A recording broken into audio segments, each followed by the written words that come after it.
Ձեր կարծիքով եկեղեցու շուրջ սկսված այս զարգացումները ինչ վտանգավոր հետևանքներով են հղի, որովհետև այդ սև սպիտակը ողջերթը նաև առաքելական եկեղեցու Դեքես ռեժիմի ներկայացուցիչները չունեն ոչ սրբություն, ոչ բարոյականություն և ոչ էլ արժանապատվություն։ Եկեղեցու դեմ կարող է աշխատել մարդ, ով ունի հոգեկան խնդիրներ, կամ լծված է ամբողջովին չարությամբ, կամ էլ կատարում է թշնամու հանձնարարությունը։ Ինչ վերաբերում է Վեհապար Հայրապետին, ապա ես վստահ եմ, որ նա հաստատակամ է և ցանկացած պարագաներում բարեխղճորեն կատարելու է իր ազգային և եկեղեցական ծառայությունները։ Բայց բոլորիս էլ հայտնի է, որ եկեղեցու դեմ հալածանքները միայն ուժեղացնում են եկեղեցուն։ Այնպես որ համբերությամբ սպասենք։ Պարոն Սարգսյան, կիրակի օրը պատարագ է լինելու կարգալույծ եղածներ Արամն է հայտարարել, Փաշինյանն էլ մասնակցելու է կիրակի օրվա սուրբ պատարագին։ Դուք ձեր թիմից գնալու եք, չգիտեմ, այնտեղ Հովանավանք պաշտպանելու եկեղեցին եւ ինչպես է այդ եկեղեցին պաշտպանելու process-ը պատկերացնում։ Մենք մի քանի անգամ հայտարարել ենք, որ մեր քաղաքական ուժը ամբողջովին կանգնած է Վեհապար Հայրապետի մեր եկեղեցու կողքին և մեր գործողությունները մշտապես պայմանավորված են լինելու Վեհապար Հայրապետի հորդորով։ Հենց Վեհապար Հայրապետը կես բառ ասի ցանկացած եկեղեցում, Հայաստանի ցանկացած կետում, մենք պատրաստ ենք այնտեղ կանգնելու։ Պարոն նախագահ, Վարդան Ղուկասյանի շուրջ իրադարձությունների մասին ձեր դիրքորոշումն է ուզում իմանալ։ Նայեք, ի սկզբանե ակնհայտ էր, որ Վարդան Ղուկասյանը խոցելի թեկնածու է, նրա վերաբերյալ անընդհատ գործեր են լինում, նախկինում էլ են եղել եւ չնայած այդ հանգամանքին ընդդիմությունը որոշեց այդ թվում ձեր քաղաքական ուժի քվեով նրան դարձնել Գյումրու քաղաքապետ։ Ինչ եք կարծում, եթե ընդդիմությունը ավելի շրջահայաց գտնվեր եւ ավելի անխոցելի մեկին ընտրեր, կունենայինք Գյումրիում այս իրավիճակը, որ ունենք այսօր։ Եվ կար այլ ելք։ Նախ ես կուզենայի, որ դուք շատ ճշգրիտ արտահայտվեք, երբ որ խոսում եք մեր քաղաքական ուժի մասին։ Մենք այո, այնտեղ ունեցել ենք, այսպես ասեմ, մաքրում համակրել ենք եւ սատարել ենք, բայց դա չի նշան, բայց չի կարելի նույնականացնել մեր քաղաքական ուժը։ Սա մեկ։ Ես չեք թողնում ես պատասխանել, էլի։ Գիտեք, մենք բոլորս էլ մեղավոր մարդիկ ենք։ Անկախ որևէ հանգամանքից այդ գործում քաղաքական բաղադրիչը շատ մեծ է։ Եվ ընդհանրապես պարզ է չէ բոլորիս համար, որ այս իշխանությունները ունեն զրո հանդուրժողականություն այլակարգության հետ կապված։ Եվ նրանք ցանկացած գնով, ցանկացած միջոցներով լրացնում են, փորձում են լրացնել այլ կարծիք, այլ քաղաքական դիրքորոշում հայտնող մարդկանց։ Ընդհանուր մինչև մեկուսացնել։ Այս պարագայում Վարդան Ղուկասյանը մեկուսացել է։ Ինչ վերաբերում է ձեր հարցի երկրորդ մասին, ապա Վարդան Ղուկասյանը այնտեղ ընդդիմության շրջանակներում ամենաշատ քվեր ստացած տեխնիկա։ Մենք առաջերտին ոչ թե սատարել ենք Վարդան Ղուկասյանին, այլ մեր ժողովրդի այն հատվածին, որը քվեարկել է Վարդան Ղուկասյանի օգտին։ Բա ինչ անեին ձեր կարծիքով։ Ժողովուրդը կարող է սխալվել, բայց կարծում Հա, եմ, այդպես է, կայացնողները- հիմա այդպես է կարծում, հա։ Ես Ոչ, միշտ ժողովուրդը այդ չի կարծիքն եմ կարող։ եղել, որ Ժողովուրդը չի կարող։ սխալվել, ի տարբերություն- Ժողովուրդը չի կարող սխալվել։ Ժողովուրդը կարող է ինչ-որ պահի մոլորվել, ինչ-որ պահի տրվել պոպուլիստների, հորդորներին, խոստումներին, բայց չի կարող սխալվել։ Չեք զղջում, որ կցանկանայիք, որ Վարդան Ղուկասյանի փոխարեն այլ ուժ այսօր Գյումրիում լիներ եւ չունեք եւ այդ պարագայում կունենայիք այլ իրավիճակ։ Ես ընդհանրապես ցանկանում եմ, որ Հայաստանի ցանկացած համայնքում, ոչ միայն համայնքում, ցանկացած իշխանություն ունեցող մարդ լիներ ամենազնվագույնը։ Միշտ ցանկանայի, ամենահայրենասերը, ամենազնվագույնը, ամենալավը, ամենասիրելին, բայց ցավոք սրտի ընտրությունները միշտ չէ, որ բերում են այդպիսի հետևանքների։ Պարոն նախագահ, ինչպես եք վերաբերվում Ալիևը հայտարարում է, որ հայկական բեռների վրայից, տարանցիկ բեռների վրայից հանում է սահմանափակումները եւ հայտարարում, որ սա խաղաղության երաշխիքներից մեկն է։ Երբ մենք ունենք օկուպացված Արցախ, տարհանված արցախահայեր եւ գերիներ ու պատանդներ, այդ խաղաղությունը ինչպես է հաստատվելու։ Ես դժվարանում եմ ասել, թե ինչպես է հաստատվելու։ Եվ վտանգներով է հղի այդ ամենը։ Գիտեք, եթե խաղաղությունը մշտական լինի, ես խաղաղության մեջ ընդամենը լավն եմ տեսնում։ Իսկ վտանգներ, խաղաղություն լինի, թե գժտություն լինի, վտանգները բոլոր տեղերն էլ միշտ գոյություն ունեն եւ կախված նրանից, թե որոշում կայացնողը ով է, այդ վտանգները կամ իրականություն են դառնում, կամ շրջանցվում են այդ վտանգները։ Իսկ ձեր ասած հայտարարությունը ինձ համար մի քիչ անհասկանալի է, որովհետև չեմ կարծում, որ Հայաստան հացահատիկներ կրելու ամենահարմարավետ, ամենակարճ եւ ամենաէժան տարբերակն է։ Եթե այդպիսի բան կա, ես դեմ չեմ բացարձակապես, եթե հացահատիկի որակը լավն է, եթե հացահատիկը հացի գները էժանացնելու է, ես միայն ուրախ կլինեմ։ Անվտանգությունը ապահովելու է։ Անվտանգության հետ դա քիչ կապ ունի։ Ես չեմ կարծում, որ դա անվտանգության հետ կապ ունի։ Այսինքն, եթե չգիտեմ, գնացքով ալնելու, թե ինչպես ալնելու Ադրբեջանի տարածքից այդ ճանապարհ չկա Հայաստան մտնելու, քան գա նորից հասնի Վրաստան, Վրաստանից նորից Հայաստան։ Ես կարծում եմ, որ մեր վրացի գործընկերներն էլ այդտեղ անելիք ունեն եւ իրենց անելիքը կանեն։ Լավ առումով նկատի ունեն։ Պարոն նախագահ, ինչպես եք վերաբերվում դուք ընդդիմադիր դաշտի խոշորացմանը, քանի որ ակնհայտ է, որ ազգային ժողովը 3-4 ուժից ավելի չի անցնելու եւ այսպես չեք կարծում, որ միավորմամբ է հնարավոր հաղթել Նիկոլ Փաշինյանին նրա իշխանությանը։ Ես չեմ կարող ասել այսօր, որ ազգային ժողովում դուք նկատի ունեք նոր ընտրվելիք ազգային ժողովում 3-4 ընդդիմադիր ուժեր կլինեն, կարծում եմ, գոնե այսօրվա պայմաններում ես տեսնում եմ առնվազն մի 4 ընդդիմադիր հայացքներ ունեցող ուժեր, որոնք հնարավորություն ունեն լինել ազգային ժողովում։ Որոնք են այդ ուժերը։ Եկեք Պարոն Քոչարյանը շեշտել է, պարոն Սարգսյան, ցանկալի է, որ դուք էլ շեշտեք։ Դուք ոնց որ առաջի անգամ եք գալիս այստեղ հարցազրույց։ Ես խնդրել եմ, որ պարոն Քոչարյանի մասով ինձ հարցեր չտաք։ Բայց մենք չենք կարող ձեզ հարցեր չտալ Հայաստանի երկրորդ նախագահի եւ մեկ այլ ընդդիմադիրի վերաբերյալ, որքան էլ դուք դա ուզում եք չեք ցանկանում, որքան էլ դուք դա չեք ցանկանում։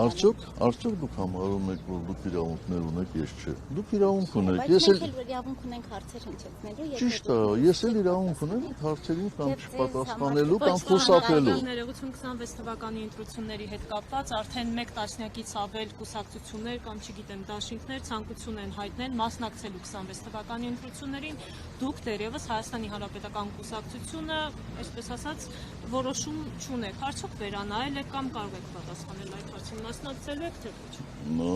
Ոչ, մենք մեր որոշումը չենք վերանայել։ Մենք այսօր նախապատվությունը տալիս ենք իմպիչմենտին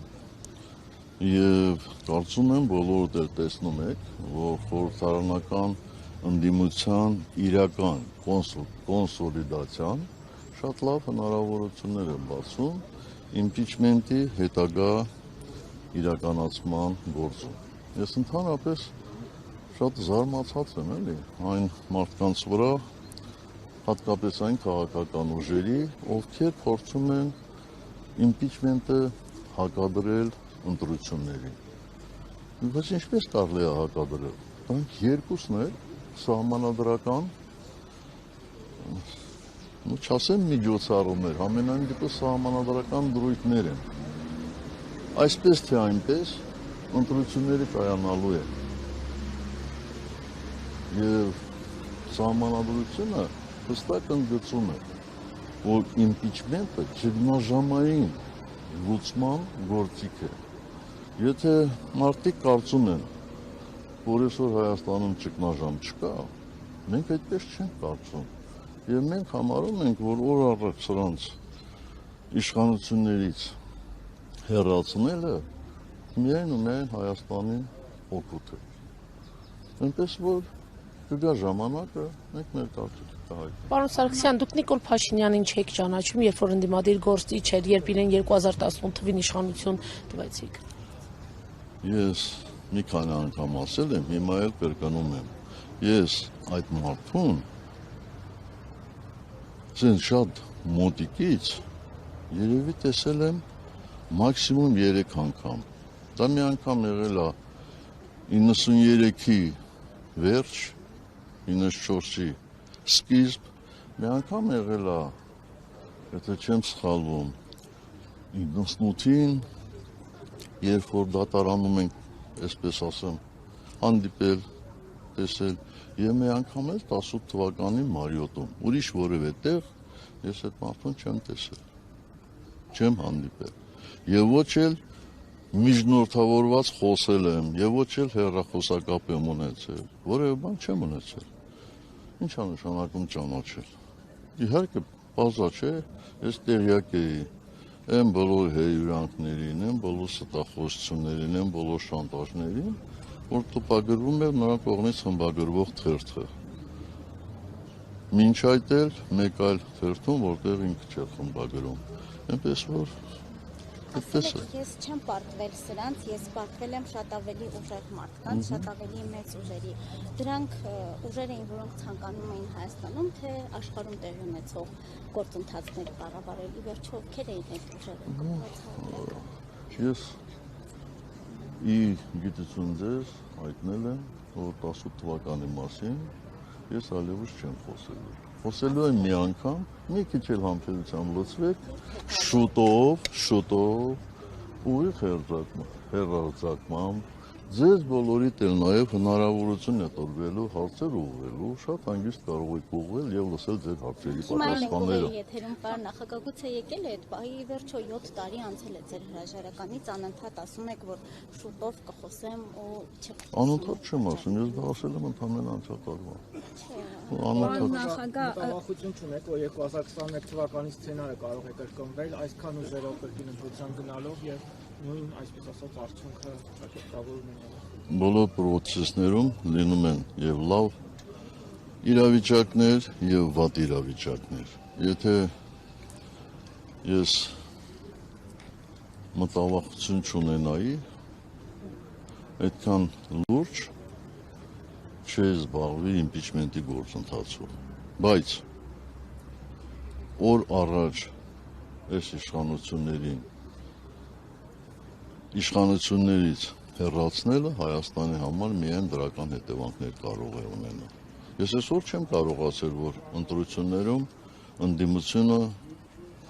անհաջողության է մատնվելու, բայց չեմ կարող ասել նաև, որ այս ընդդիմությունը լինելու է առանց բռնաճնշումների, առանց քաղաքական հակառակորդների մեկուսացնելու, առանց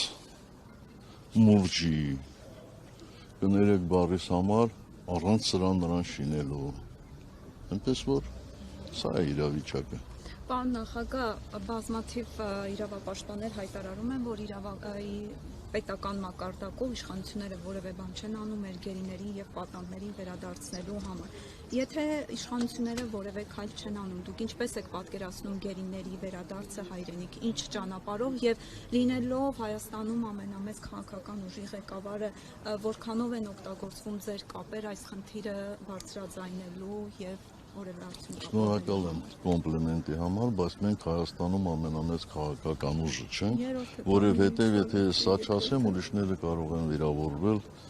այսպես մեզ մեղադրել մեծամտության մեջ։ Ամենաառաջին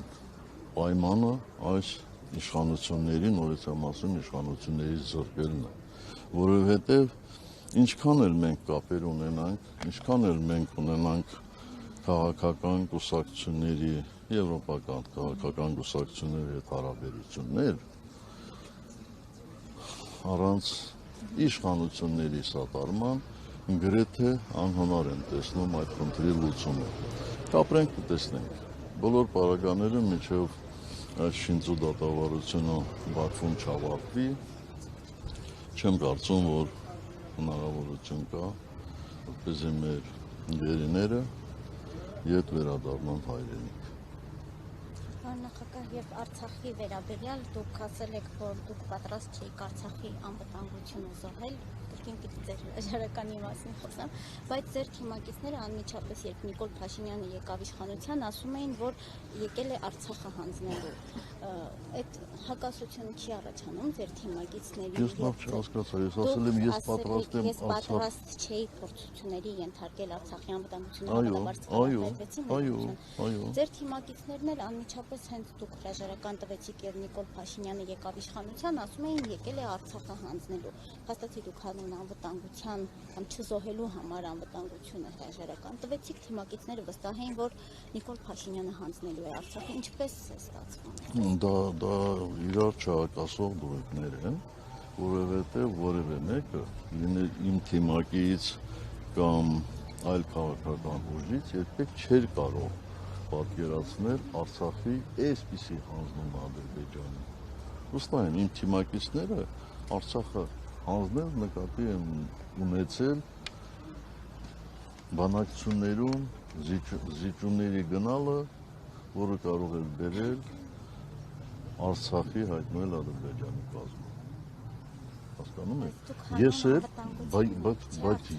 բայց ես էլ դա նկատի ունեի։ Հենց ես էլ դա նկատի ունեի, որովհետև իմ այլ գործողություններ կվնասեին բանակցային գործընթացը։ Միանշանակ։ Դուք գիտեք, sense ոտի վրա դժվար է բացատրել, բայց դուք վստահ եղեք, որ ցանկացած բանակցություններում միջնորդները անկախ նրանից, թե ինչ չափով են իրենց շահերը հաշվի առնում, միջնորդները միշտ ավելի գնում են այն ուղղությամբ, որտեղից հեշտ է չասեմ զիջումներ, համաձայնություն գործել։ Հասկանում եք, միշտ այդպես է, մեզնից յուրաքանչյուրը, այդ տեսեք, եթե ուզում ենք այստեղով անցնել գնալ, մենք ոնց կացնենք, պիտի շրջանցենք, չէ՞, կամ էլ այս երկու ստոյկաների արանքով անցնենք, որպեսզի քիչ դիմադրության հանդիպենք։ Միջնորդները միշտ այդպես են, բանակցային process-ը այդպես է, եւ ով կամք ունի, ով կարողանում է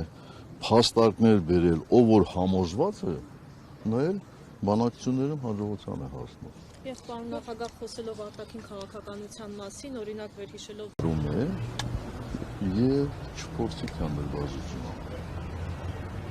Կներեք օտարբարի համար, բայց քանդրբազություն, այսինքն հալարի վրա այսպես խաղա։ Որտեղ ծանր է, դեպի ծանրը գնա, չգիտեմ, մեծ հավասարակշռությամբ հայտիկը վերև բարձրացնի եւ այլն եւ այլն։ Դրա համար ենք մենք այս վիճակում։ Մինչալոց երբ որ խոսեցի գերտերությունների ղեկավարներին, ես ցանկանում եմ իմ անվերապահ համերաշխությունը հայտնել այդ երկրներից մեկի Ֆրանսիայի պաշտոնաթող նախագահ Նիկոլա Սարկոզի եւ վստահ եմ, որ Ֆրանսիայի բարեկամ ժողովուրդը միշտ հիշելու է նրա ծառայությունները իր հայրենիքին։ Ես ինչու եմ այդ մասին ասում, որովհետև Սարկոզին, նախագահ Սարկոզին մեծ վաստակ ունի հայ-ֆրանսիական հարաբերությունների ամրապնդման գործում եւ ես նրան երախտապարտ եմ նրա ջանքերի համար, որ ներդրել է որպես Մինսկի խմբի համանախագահ երկրներից մեկի ղեկավար, որպեսզի Լեռնային Ղարաբաղի Արցախի հարցը լուծվի մադրիդյան սկզբունքների, այնուհետև հիմնարար սկզբունքների շրջանակներում։ Ինքը մեծ գործ է արել այդ առումով, ցավոք սրտի ոչ նա, ոչ ես չհասցրեցինք իրականացնել այդ գործը։ Այնպես որ շնորհակալ եմ։ Նախագահ մի հարց էլ եթե կարելի է, Այդ ձեզ գրում են այնտեղից, հետո եք հաղթել։ Չէ, ուղղակի Ես էլ եմ հարց տալիս, էլի բան չկա, այ լավ է կա։ Ալմաթայի հռչակագրին է Նիկոլ Փաշինյանը հողում տալիս այս Արցախի հետ կապված, եւ ստացվում է այնպես, որ Լևոն Տեր-Պետրոսյանի օրոք Ալմաթայի հռչակագիրը ստորագրվել է, Նիկոլ Փաշինյանը հողում է տալիս Ալմաթայի հռչակագրին եւ հայտարարում, որ Արցախը Ադրբեջանի մաս է կազմում, բայց միևնույն ժամանակ հայտարարում են, որ բանակցությունները Արցախի հարցում տապալել եք դուք եւ Ռոբերտ Քոչարյանը։ Ինչպես է ստացվում եւ ձեզ համար պարզ է թե ինչու է Լևոն Տեր-Պետրոսյանի անունը առհասարակ դուրս մնում այս գործընթացից, եթե նա է ստորագրել եւ կներեք, Նիկոլ Փաշինյանն էլ երբեք դուրս չի մնացել եւ տասնյակ անգամներ մեզ երեքիս են ամեղադրել Արցախը դե շատ է քիչ ու ոտնա։ Դե ձեզ եմ ասում, դուք եկեսով եք։ Ես չեմ հաշվում, թե չգիտեմ Դուք լսել եք քննադատություն, որ Լևոն Տեր-Պետրոսյանը եթե Ալմաթայի հռչակագիրը չստորագրեր, ապա մենք այսօր Արցախը չենք անցնի։ Ես դրա մասին եմ խոսում։ Ես այսպիսի քննադատություն իշխանությունների կողմից չեմ լսել։ Ախր Ալմաթայի հռչակագիրը որևէ առնչություն չուներ, բացարձակապես որևէ առնչություն չուներ Լեռնային Ղարաբաղի խնդրի հետ։ Հիմա դրան ենք հողում։ Ախր դե ինքը կարա, հասկանում եք, կարող է ինքը Մազդոկի հանդիպմանը այս խղում կատարի, նա կարող է Մոնտեվիդեոյի ինչ-որ մի ռեստորանում մի հանդիպման խղում անել, դա ինչ կապ ունի։ Ես մի քանի անգամ ասել եմ, հիմա էլ կրկնում եմ։ Պետությունների տարածքային ամբողջականության սկզբունքը որևէ հակասություն չունի ազգերի ինքնորոշման սկզբունքի հետ։ Ով այդպիսի հակասություններ է տեսնում, ուրեմն նա ծանոթ չի ոչ ՄԱԿ-ի սկզբունքներին եւ ոչ էլ Հելսինկյան սկզբունքներին, որտեղ սևը սպիտակի վրա եւ այս սկզբունքը կա։ Տարածքային ամբողջականության սկզբունքները վերաբերում են պետությունների, միջպետական հարաբերությունների, իսկ ինքնորոշման իրավունքը վերաբերում է կենտրոնի եւ ծայրամասի հարաբերություն։ Ես մի քանի անգամ, երևի մեկ տասնյակ անգամ ասել եմ, որ մենք ճանաչում ենք Ադրբեջանի տարածքային ամբողջականությունը, բայց դա որևէ կապ չունի Լեռնային Ղարաբաղի ինքնորոշման խնդրի հետ։ Եվ որևէ մեկը, ես նկատի ունեմ մասնագետներից կամ համանախագահներից չի ասել, բայց դու ինչ ես այդպիսի հակասական բաներ բերել։ Իսկ եթե մեկի գլխում կա, որ այս հարաբերությունները, այս սկզբունքները իրար հակասում են, դա իր խնդիրն է։ Եվ ոչ թե այս հարաբերությունների խնդիրը, էլի։ Արջ տարածքալ է գտել։ ՄԱԿ-ի սկզբունքներում հակասություն է գտել։ Կամ Հելսինկյան սկզբունքներում հակասություն է գտել։ Ինչ ասեմ։ Շնորհակալություն։